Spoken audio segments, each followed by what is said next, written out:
What's going on, YouTube? Sean here, and welcome to another edition of After the Movie. Currently in my theater parking lot. I actually just finished recording one video. Now I'm on to the second one right now because I'm like, you know what? I'm right here. Why don't I just record the Happy Gilmore 2 video, the same like back to back with my Bambi the Reckoning video. So yes, the big anticipated sequel released this week on Netflix was Happy Gilmore 2. Now, the first Happy Gilmore is my favorite Adam Sandler movie. It's actually one of my favorite comedies of all time. It's what kind of made me fall in love with the sport of golf, believe it or not. It's endlessly quotable. Sandler's at his best in that film. Christopher McDonald as Shooter McGavin is hilarious and endlessly quotable. Ben Stiller is great. Carl Weathers is great. It had a great soundtrack. And it just was one of those movies that was just kind of like endless. They had so much rewatchability to it. So now, some 30 years later, basically, Adam Sandler is back once again playing an older, kind of more depressed Happy Gilmore in this sequel. So we see him happy now, like many years later. He definitely had his initial run of success. I'm going to say right out the get-go, this movie really takes a swing in the first couple of minutes of the movie that really caught me off guard. I did not expect them to go in that direction.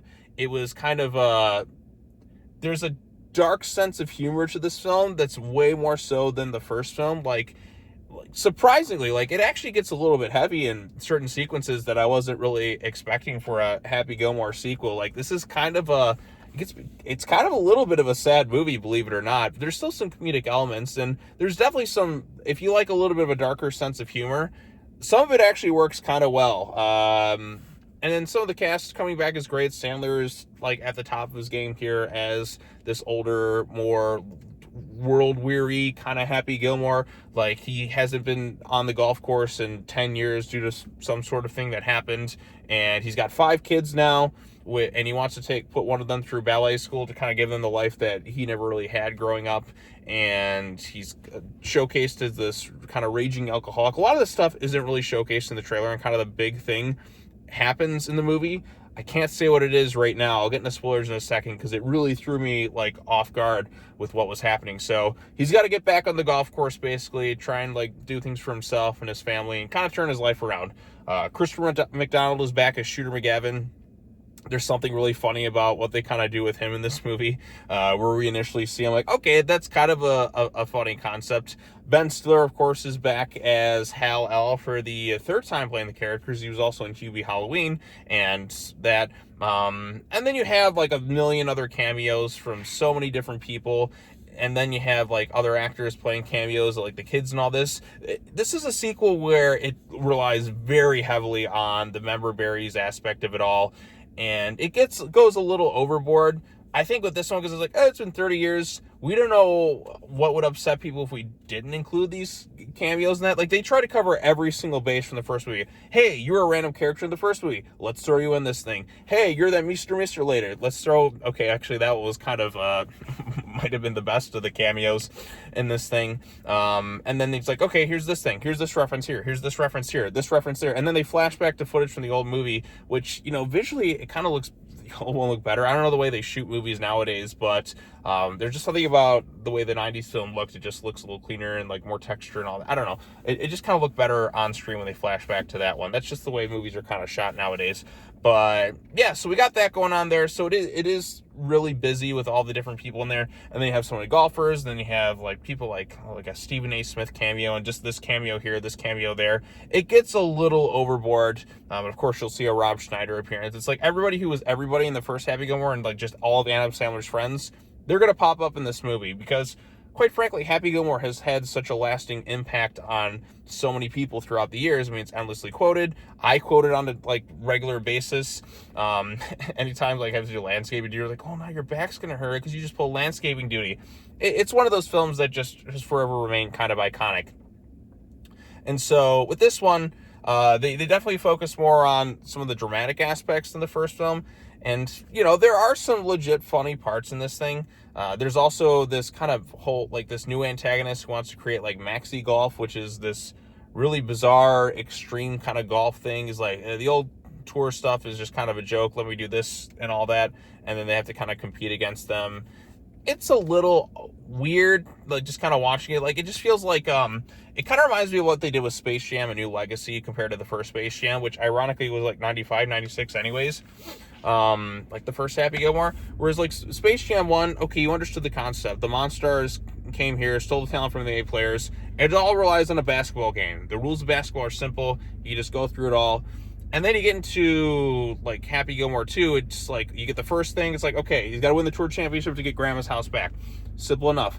Then they go to the sequel where it's like it's not just basketball, it's like some random skill points and all the other stuff. They just add all this extra shit that's not really needed in terms of the competition, just to kind of go bigger and crazier.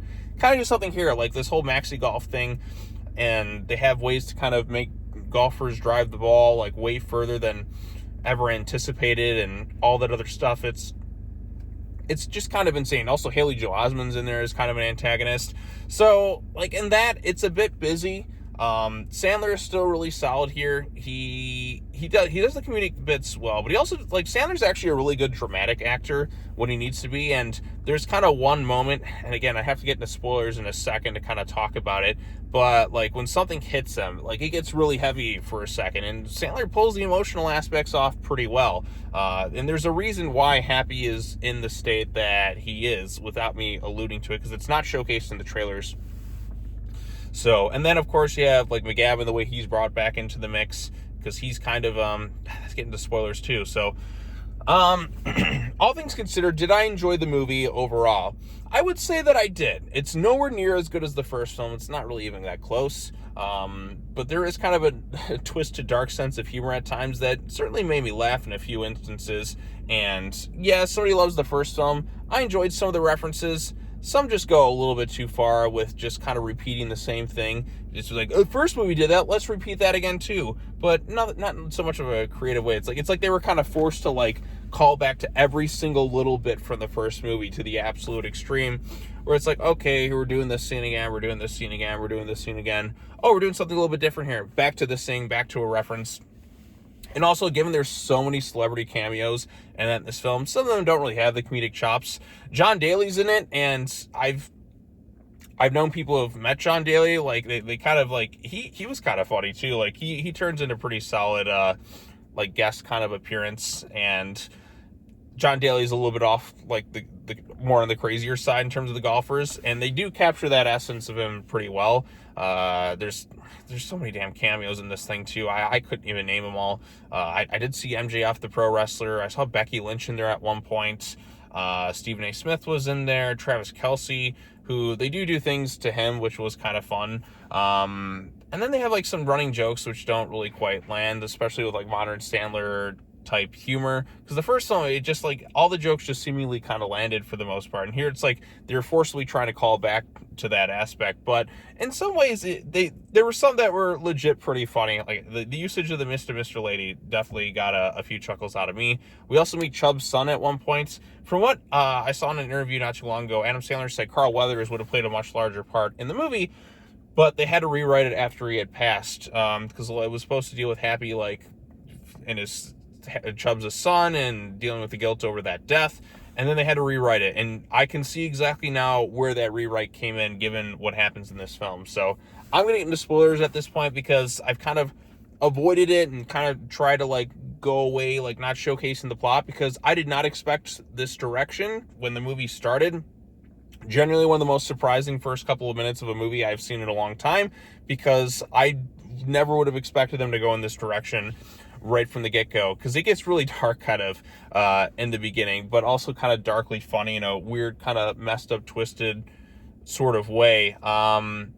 So here we go. Spoilers from this point on. Overall, I did enjoy myself watching Happy Gilmore 2. It's not a film I'm going to go back to nearly as much as the first film. First film's better in pretty much every single way. Although Sandler does the dramatic bits a lot better in this one compared to the first one. And there's some nice bits with him and Shooter that I think were kind of poignant, and it felt good. Like it definitely felt a little Cobra Kai-esque, I should say, with the way whole Johnny and Daniel's rivalry evolves into kind of a sort of friendship. So there's that. All right, spoilers right here, because we'll just do it right at the 10-minute mark exactly, for those who haven't seen it. But yeah, like I said, if you like the first film, you may enjoy this one. I don't think it's gonna be for everybody. Not all the jokes land. Some are painfully unfunny.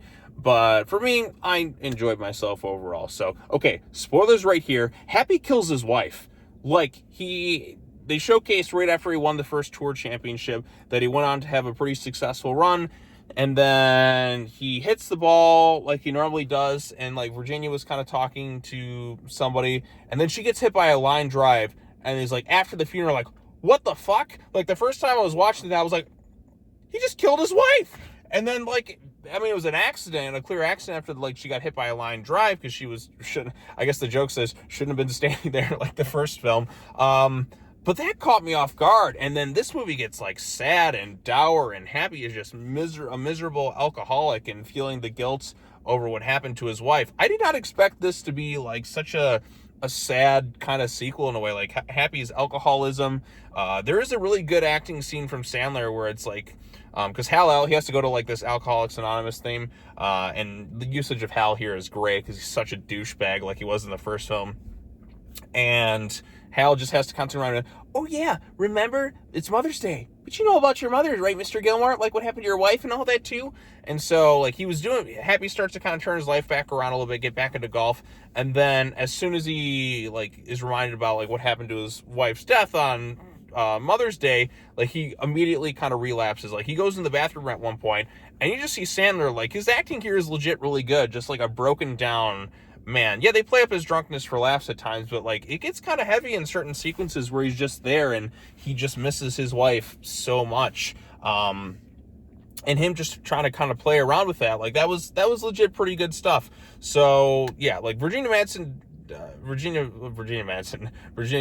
Gilmore, whatever, is dead. She does come back in kind of like the little afterlife, kind of speaking to Happy, where she's like, you know, her vision of him kind of forgives him and all that too. So just like, you got to get back into this thing. Like, I know it was an accident. You would never intentionally try to do something like that. But yeah, Happy Gilmore committed like accidentally killed somebody like that, and his wife, nevertheless. Like, that's such a dark, surprising turn for the beginning of this movie, where I was just like, even some of my friends, I messaged them about it, like, you're not going to be ready for what they do in this film. And then they're like, holy shit, you were right.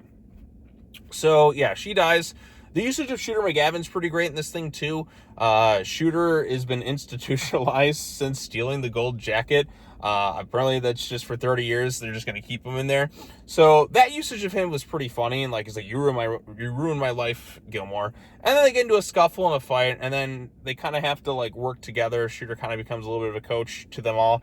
And he kind of gets his little redemption arc of sorts, which I think people have kind of wanted to see that with Shooter McGavin. We just liked him so much. And it was nice to see him and Happy kind of like, hug and kind of like make up. Like, the friendship, I wish that was more of the focal point of the movie, because we have some other things like Happy trying to get his kids, like his one daughter, like to ballet school. Not sure why he needed 5 kids in there, because like they don't really, like, there's just so many of them. Like, he could have, like, throttled back just a little bit, maybe just have like 2 or 3 kids. I think probably would have been better.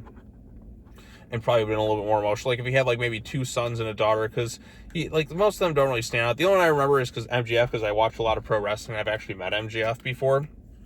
But yeah, you could have throttled back a little bit there. Throttle back, like, I mean, the cameos, everyone wants to be in a Happy Gilmore 2 because they just love the first film. And it just gets so kind of ridiculous towards the end with some of the stuff they got going on there that it just kind of takes you out of it a little bit. Because, like, the first one, because it was a golf tournament and it was simple. Then you have, like, oh yeah, Eminem was in this thing too, because he's like, I'm the son of so-and-so.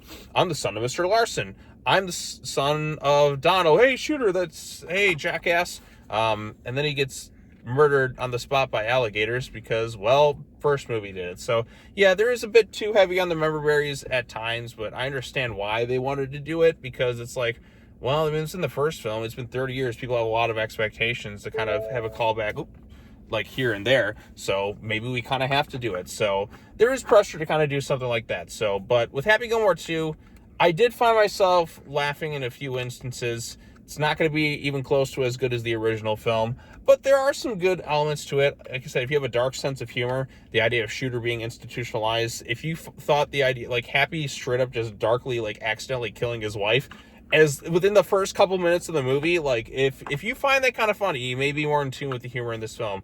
I also like too the fact that Happy's drinking, like he has like alcohol infused in like every little prop imaginable.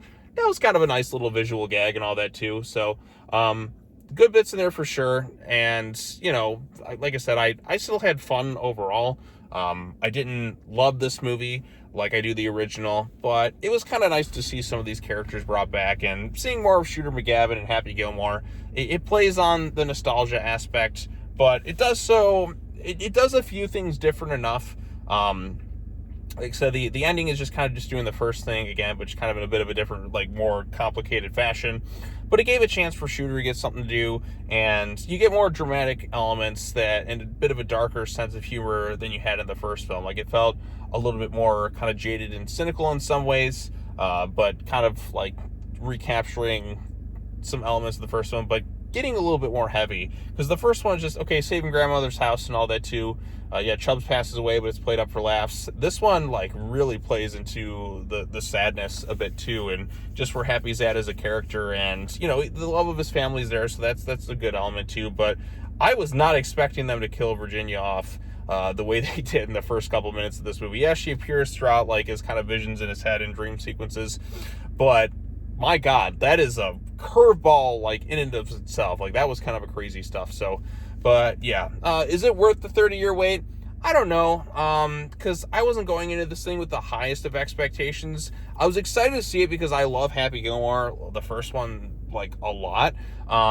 So going into this one, not high in terms of expectations, but I was really excited to kind of watch it.